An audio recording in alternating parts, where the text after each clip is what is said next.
Ei tämän parempi oikeastaan voi olla.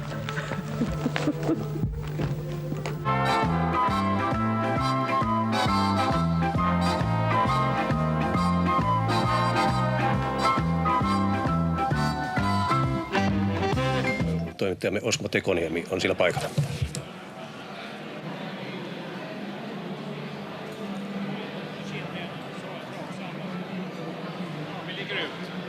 Joten monet amerikkalaiset tietävät omasta takaa, kuinka heikkoon kuntoon flunssa voi uhrinsa viedä.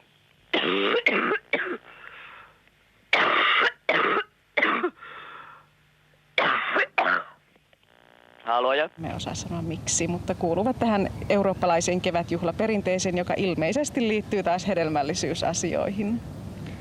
Ja tuota hedelmällisyyttä on täällä Seurasaaressa vaalittu monella tavalla muutenkin kuin hääparin naimatouhuja katsellessa. Anteeksi, nyt menee.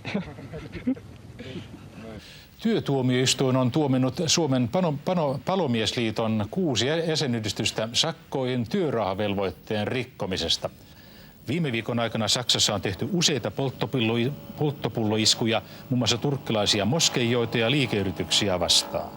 Suomi, Saksa ja Ranska kehottavat toimittajia pysymään poissa filippiiniläiseltä Holon saarelta, jossa muslimisissit pitävät panttivankeina 21 turistia. Japanin pääministeri anteeksi nyt meni ihan väärin, Morihito Hosokawa.